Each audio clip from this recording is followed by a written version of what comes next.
Good morning, students. Today I am explaining you lesson 10 in rainbow deep water. Deep water जिसका अर्थ है गहरा पानी, इसे लिखा है विलियम ओ डगलस ने। तो यहाँ पर जो लेखक है वह अपनी कहानी लगभग खुद बता रहे हैं। ये एक ऑटोबायोग्राफिकल है। Now listen first stanza. ये घटना तब की है जब मैं 10 या 11 वर्ष की आयु का था। मैंने तैरना सीखने का निर्णय किया हुआ था याकीमा राज्य में। याकीमा राज्य में जो कि YMC है, जिसका फुल फॉर्म है यंग मैन्स क्रिश्चियन एसोसिएशन नामक संस्था के पास एक सरोवर था। सरोवर जो कि एक ताल था जो इसी तरह का अवसर प्रदान करती थी। याकीमा नदी बहुत ही ट्रैकरस मतलब खतरनाक थी, बहुत ही भयावह थी। माँ निरंतर इसके बारे में सचेत करती रहती थी तथा नदी के में प्रत्येक डूबने की घटना के संबंध में विवरण को मेरे दिमाग में ताज़ा बनाए रखती थी। वो इसलिए कहती थी ताकि मैं वहाँ नहीं जाऊँ। किंतु YMCA वाला जो सरोवर था वह बिल्कुल सेफ था, सुरक्षित था। यह कम गहराई वाली तरफ से केवल 2 या 3 फुट गहरा, पानी की गहराई धीरे धीरे बढ़ती थी। मुझे इसमें कपड़े उतारकर चलना और अपनी पतली पतली टांगों को दिखाना अच्छा नहीं लगता था, क्योंकि मैं बहुत ही दुबला पतला था। किंतु मैंने अपना गर्व, जो भी भावना थी, उसको दबा दिया और वहाँ चलने लगा। सेकंड स्टैंजा में देखेंगे, वैसे शुरू से ही मुझे पानी के प्रति एक घृणा सी महसूस होने लगती थी जब मैं इसमें पाँव रखता था। क्योंकि उसे अवर्जन था, भय था पानी में चलने का। यह बात तब से शुरू हुई जब मैं 3 या 4 वर्ष का था तथा पिताजी मुझे कैलिफोर्निया के बीच पर समुद्र तट पर ले जाया करते थे। वह तथा मैं झाग वाले किनारे के पानी में इकट्ठे खड़े होते थे और मैं उनके साथ चिपटा हुआ खड़ा होता था। फिर भी लहरों ने मुझे नीचे गिरा दिया और मेरे ऊपर से निकल गई। मैं पानी में दब गया था, मेरी सांसें जाती रही थी। मैं डर गया था, बहुत ही बुरी तरह से मैं डरा हुआ था। पिताजी मुझे देख देख करके हंस रहे थे, किंतु लहरों की गिरा देने वाली शक्ति को देखकर मेरे दिल में भारी भय भर आया था। YMCA वाले स्विमिंग पूल के साथ मेरा परिचय ने मेरी असुखद यादों को फिर से ताज़ा कर दिया। उसके साथ वहाँ पर एक मिस एडवेंचर हुआ, ऐसी घटना घटी और मेरे बचपन वाले भयों को पुनः जागृत कर दिया। किंतु कुछ ही समय में मैंने अपना विश्वास जुटा लिया। मैं अपने वाटर विंग्स मतलब पानी में तैरने के जो भी वस्त्र होते थे उनके साथ सहायता से पैर मारने लगा। फिर दूसरे लड़कों को मैं देखते हुए और उनकी नकल करके सीखने का प्रयत्न करते हुए मैंने अलग अलग दिनों में यह 3-4 बार ऐसा किया और पानी में सुविधापूर्ण महसूस करने ही लगा था कि तब मेरे साथ एक दुर्घटना घट गई। मैं सरोवर पर गया जब वहाँ दूसरा कोई नहीं था। मैं बिल्कुल अकेला था।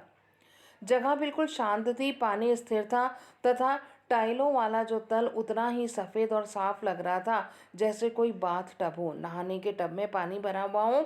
मैं पानी के अंदर अकेला जाने से डरता था, इसलिए मैं दूसरों की प्रतीक्षा करने के लिए सरोवर के किनारे पर मैं बैठ गया। मुझे वहाँ बैठे हुए अभी ज़्यादा समय नहीं हुआ था कि तभी वहाँ पर एक हट्टा खट्टा लड़का आया जिसकी आयु लगभग 18 वर्ष की लग रही थी। उसकी छाती पर हल्के से घने बाल थे। वह शारीरिक रूप से देखने में एक सुंदर मांसल युक्त मांसपेशियों वाला दिख रहा था, जिसकी टांगें और बाहों के ऊपर लहराती हुई मांसपेशियां बनी हुई थी। वह चिल्लाते हुए बोला, अरे पतलू, स्किनी पतलू, तो डुबकी लगाना तुम्हें कैसा लगेगा। ऐसा कहते हुए उसने मुझे ऊपर उठाया और गहरे छोर जो कि वहाँ पर एक ताल था, स्विमिंग पूल था, उसके अंदर मुझे उछाल दिया मतलब फेंक दिया। मैं बैठी हुई स्थिति में जैसे बाहर बैठा हुआ था, ऐसा ही मैं अंदर जा कर के गिर गया। मेरे अंदर कुछ पानी चला गया, मतलब मुंह में पानी भर गया और मैं तुरंत निचले तल की तरफ जाने लगा। मैं बहुत डर चुका था, किंतु इतना डरा हुआ नहीं था कि मुझे कुछ समझ में नहीं आए कि मैं कर्तव्यमूढ़ हो जाऊं। नीचे जाते हुए मैंने एक योजना बना ली। तो क्या प्लानिंग करी उसने, जब मेरे पाँव निचले तल के साथ जाकर लगेंगे तो मैं एक जोरदार छलांग लगाऊंगा, तल पर आ जाऊंगा और चित पड़ा रहूंगा और पाँव मारता हुआ सरोवर के किनारे पर मैं पहुंच जाऊंगा। नीचे जाने का रास्ता बहुत लंबा लग रहा था।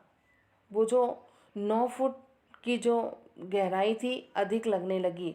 उसे ऐसा प्रतीत हो रहा था कि वह 90 फुट है। मेरे फेफड़े फटने को तैयार थे, किंतु जब मेरे पाँव तल के साथ जाकर लगे तो मैंने अपनी पूरी ताकत जुटाई और ऊपर एक ऐसी छलांग लगाई जिसे मैं बहुत बड़ी छलांग मानता था। मैंने कल्पना की थी कि मैं एक कॉर्क की भांति, जैसे एक बोतल का ढक्कन होता है, इस तरह से उछलकर ऊपर को आ जाऊंगा। इसकी बजाय मैं बहुत धीरे धीरे ऊपर आया। जैसे मैं कल्पना कर रहा था वैसे नहीं, बहुत धीरे धीरे बड़ी मशक्कत के बाद मैं पानी के ऊपर आया। मैंने अपनी आंखें खोली तथा पानी के अतिरिक्त मुझे कुछ भी दिखाई नहीं दे रहा था। पानी जिसका एक गंदा सा पीला रंग था। मैं बहुत घबरा गया।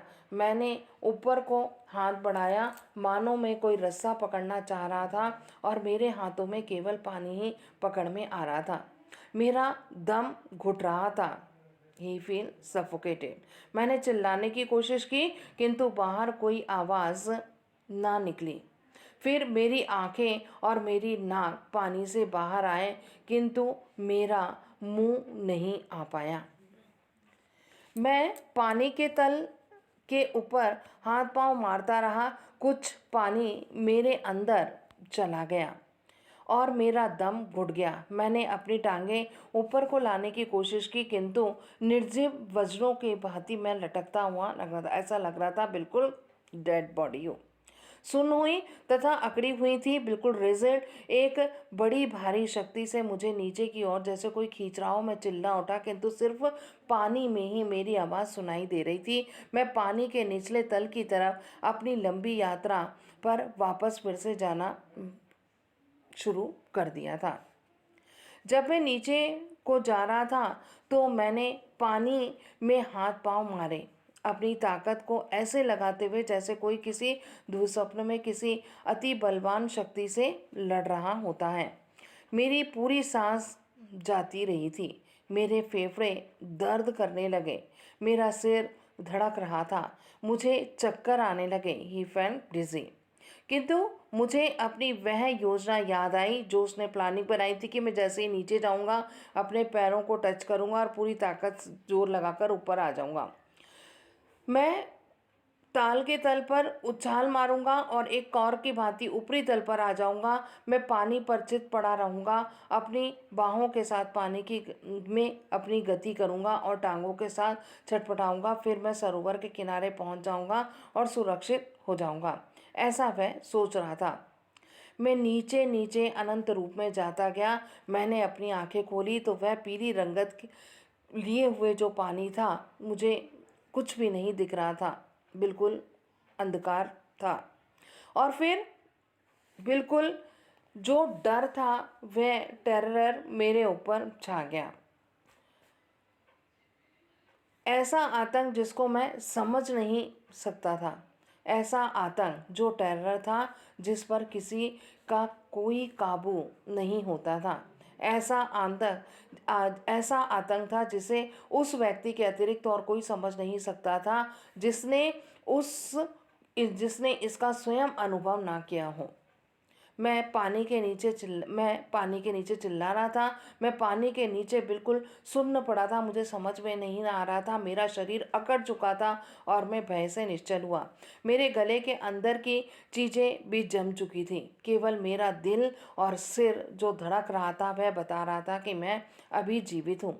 और फिर यह आतंक भीतर के तर्क की बात आई तो मुझे छलांग लगानी याद रखनी चाहिए। जब मेरे पाँव निचले तल में लगे, अंत में मुझे अपने नीचे टाइल्स जो कि ताल था उसकी ज़मीन महसूस हुई। मैं अपनी पूरी ताकत लगाकर वहाँ पर उछला, किंतु इस उछाल में कोई अंतर ना पड़ा। पानी अब भी मेरे चारों तरफ था। मैंने सहारा लेने के लिए रस्सी, सीढ़ियाँ, वाटर जो भी वाटर विगन्स थे उनको पकड़ने की कोशिश की, वाटर विंग्स को। वह पानी के अलावा कुछ भी नहीं दिख रहा था। पीले पानी के एक समूह ने मुझे जकड़ा हुआ था। नितांत आतंक मेरे ऊपर और मैं और भी गहरा छा रहा था, जैसे मानो कोई विद्युत करंट लग चुका हो। भय से ही मैं झटक गया और कांप उठा। मेरी बाहें हिल नहीं रही थी। पूरा शरीर बिल्कुल रिजिड और स्टिफ हो चुका था। मेरी टांगें हिल नहीं रही थी, बिल्कुल जैसे कोई पैरालाइज्ड हो चुकी हो। मैंने सहायता के लिए पुकारने की कोशिश की, अपनी माँ को बुलाने की कोशिश की। ऐसा कुछ भी ना हो सका।